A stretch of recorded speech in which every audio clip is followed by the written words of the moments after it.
Thank you.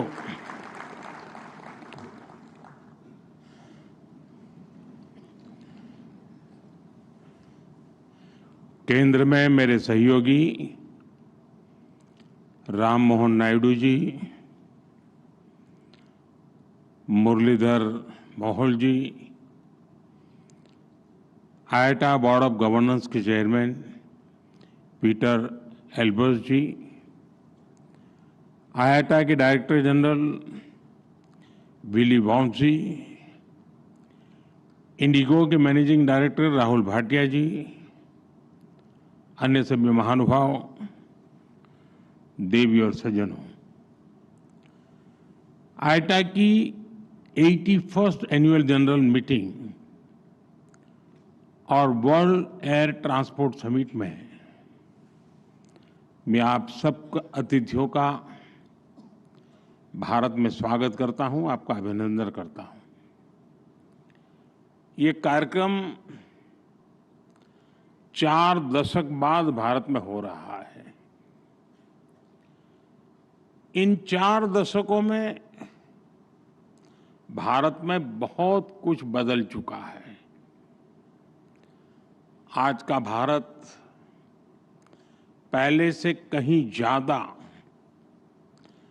आत्मविश्वास से भरा हुआ है। ग्लोबल एविएशन इकोसिस्टम में हम न केवल एक विशाल मार्केट है,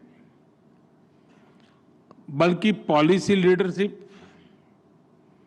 इनोवेशन और इंक्लूसिव डेवलपमेंट के प्रतीक भी है। आज Bharat global space aviation convergence का एक उभरता हुआ लीडर है। पिछले 1 दशक में भारत की सिविल एविएशन सेक्टर में ऐतिहासिक उड़ान से आप सब भली भांति परिचित हैं। साथियों, ये समिट, ये डायलॉग एविएशन के साथ ही ग्लोबल कोऑपरेशन, क्लाइमेट कमिटमेंट्स और इक्विटेबल ग्रोथ के शेयर्ड एजेंडा को आगे बढ़ाने का एक माध्यम भी है। इस समिट में आप जो चर्चा कर रहे हैं, उससे ग्लोबल एविएशन को नई दिशा मिलेगी। मुझे विश्वास है हम इस सेक्टर की इन्फिनिट पॉसिबिलिटीज को टैप कर पाएंगे, उन्हें और बेहतर ढंग से यूटिलाइज कर पाएंगे। फ्रेंड्स, आज हम सैकड़ों किलोमीटर की दूरी, इंटर कॉन्टिनेंटल जर्नी केवल कुछ घंटों में तय कर लेते हैं, लेकिन 21st सेंचुरी की दुनिया के सपने हमारी इन्फिनिट इमेजिनेशन रुकी नहीं है। आज इनोवेशन और टेक्नोलॉजी अपग्रेडेशन की स्पीड पहले से भी कहीं तेज है, और हमारी स्पीड जितनी तेज हुई है, हमने उतनी ही डिस्टेंट डेस्टिनेशन को अपनी डेस्टिनी बनाया है।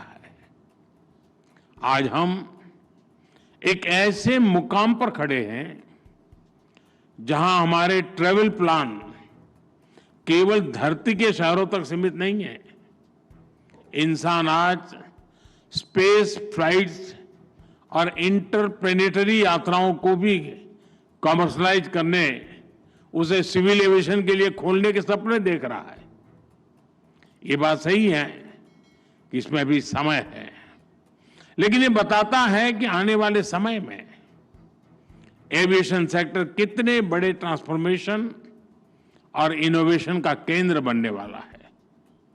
भारत इन सभी संभावनाओं के लिए तैयार है। मैं इसका आधार भारत में 3 मजबूत पिलर्स के कारण बता रहा हूं। पहला, भारत के पास मार्केट है। ये मार्केट मात्र कंज्यूमर्स का समूह नहीं है, ये भारत की एस्पिरेशनल सोसाइटी का प्रतिबिंब है। दूसरा, टेक्नोलॉजी और इनोवेशन के लिए हमारे पास डेमोग्राफी और टैलेंट है। हमारे युवा नए दौर के इनोवेटर्स हैं जो आर्टिफिशियल इंटेलिजेंस, रोबोटिक्स और क्लीन एनर्जी जैसे क्षेत्रों में ब्रेक थ्रू ला रहे हैं। तीसरा, हमारे यहां इंडस्ट्री के लिए ओपन और सपोर्टिव पॉलिसी इकोसिस्टम है।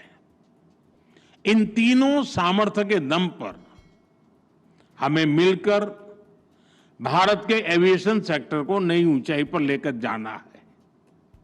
फ्रेंड्स, बीते वर्षों में भारत ने सिविल एविएशन के क्षेत्र में एक अभूतपूर्व परिवर्तन देखा है। आज भारत दुनिया का तीसरा सबसे बड़ा डोमेस्टिक एविएशन मार्केट है। हमारी उड़ान योजना की सक्सेस इंडियन सिविल एविएशन का एक गोल्डन चैप्टर है। इस योजना के तहत 15 मिलियन से ज्यादा यात्रियों को सस्ती एयर ट्रैवल की सुविधा मिली है। कई नागरिक पहली बार हवाई सफर कर पाए हैं। हमारी एयरलाइंस भी लगातार डबल डिजिट ग्रोथ हासिल कर रही है। भारत और विदेशी एयरलाइंस को मिलाकर हर साल करीब 24 करोड़ यात्री, 240 मिलियन पैसेंजर्स हमारे यहां उड़ान भरते हैं। यानी दुनिया के ज्यादातर देशों की टोटल पॉपुलेशन से भी कहीं ज्यादा। और 2030 तक ये संख्या 50 करोड़ 500 मिलियन पैसेंजर तक पहुंचने की संभावना है। आज भारत में 3.5 मिलियन मैट्रिक टन सामान एयर कार्गो से ट्रांसपोर्ट होता है। इस डेकेड के अंत तक ये भी बढ़कर 10 मिलियन मैट्रिक टन तक पहुंचने वाला है। साथियों, ये केवल आंकड़े नहीं है, ये नए भारत के पोटेंशियल की एक झलक है और भारत अपने इस पोटेंशियल को मैक्सिमाइज करने के लिए फ्यूचरिस्टिक रोडमैप पर काम कर रहा है। हम वर्ल्ड क्लास एयरपोर्ट इंफ्रास्ट्रक्चर में इन्वेस्ट कर रहे हैं। जैसा नायडू जी ने बताया, 2014 तक भारत में 74 ऑपरेशनल एयरपोर्ट थे। आज इनकी संख्या बढ़कर 162 हो चुकी है। इंडियन कैरियर्स ने 2000 से ज्यादा नए एयरक्राफ्ट के लिए ऑर्डर दिए हैं और ये तो अभी शुरुआत है।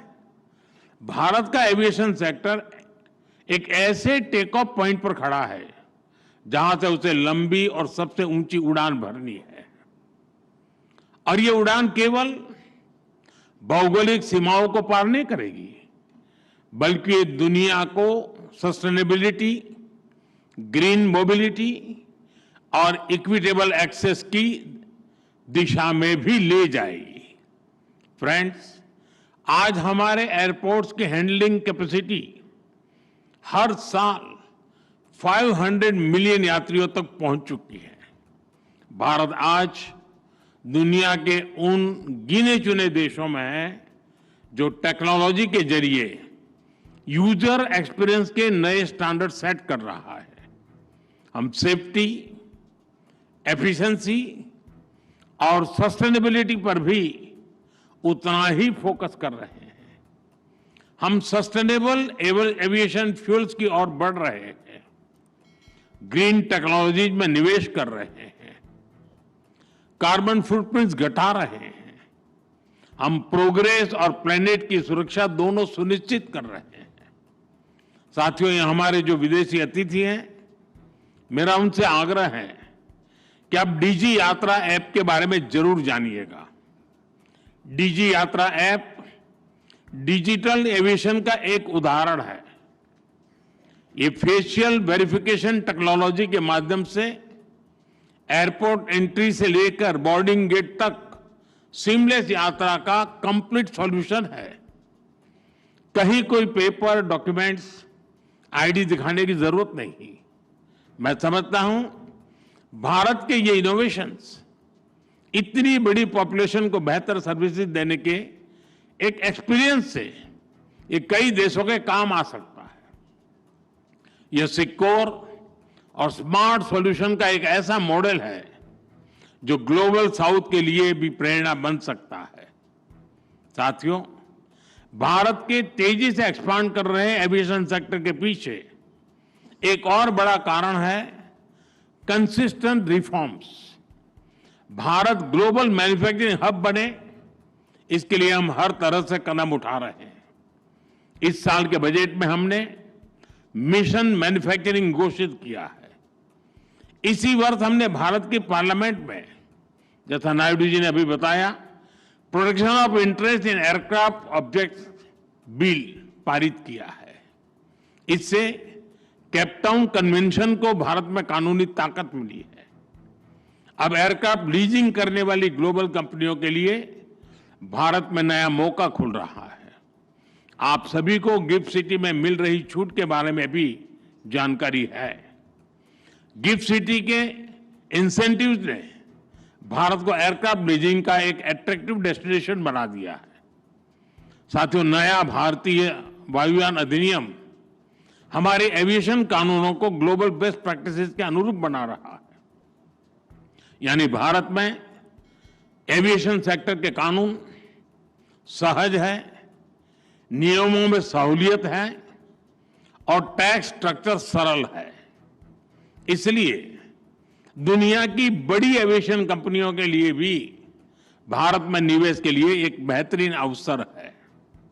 फ्रेंड्स, एविएशन सेक्टर में ग्रोथ का मतलब है नई उड़ान, नए रोजगार और नई संभावनाएं। एविएशन सेक्टर में pilots, crew, engineers, ground staff सभी के लिए नए मौके बने हैं। एक और नया सनराइज सेक्टर उभर रहा है, एमआरओ यानी मेंटेनेंस, रिपेयर और ओवरहॉल। हमारी नई एमआरओ पॉलिसी से भारत को एयरक्राफ्ट मेंटेनेंस का ग्लोबल हब बना के इस दिशा में तेजी आई है। 2014 में भारत में 96 एमआरओ फैसिलिटीज थी। आज इनकी संख्या 154 हो चुकी है। 100% FDI under automatic rule, GST में कटौती, टैक्स रेशनलाइजेशन, ऐसे कदमों ने एमआरओ सेक्टर को नई ऊर्जा दी है। अब हमारा लक्ष्य है 2030 तक भारत को $4 बिलियन का एमआरओ हब बनाना।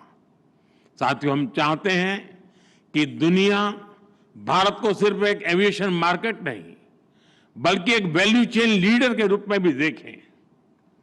डिजाइन से लेकर डिलीवरी तक Bharat global aviation supply chain का इंटीग्रल हिस्सा बन रहा है। हमारी दिशा सही है, हमारी गति सही है, इसलिए हमें विश्वास है कि हम तेजी से आगे बढ़ते रहेंगे। मेरा आग्रह है, मेक इन इंडिया के साथ सभी एविएशन कंपनियां डिजाइन इंडिया भी करें। साथियों, भारत के एविएशन सेक्टर का एक और मजबूत पक्ष है उसका इंक्लूसिव मॉडल। आज भारत में 15% से अधिक पायलट महिलाएं हैं। ये ग्लोबल एवरेज से 3 टाइम्स ज्यादा है। दुनिया भर में कैबिन क्रू में महिलाओं की औसत भागीदारी लगभग 70% है। हमारे यहां 86% है। भारत के एमआरओ सेक्टर में महिला इंजीनियरों की संख्या भी ग्लोबल एवरेज से आगे बढ़ रही है। साथियों, आज एविएशन सेक्टर का एक और की कंपोनेंट ड्रोन टेक्नोलॉजी है। भारत ड्रोन टेक्नोलॉजी को टेक्नोलॉजिकल एडवांसमेंट के लिए इस्तेमाल कर रहा है। साथ ही हमने इसे फाइनेंशियल और सोशल इंक्लूजन का एक टूल बनाया है।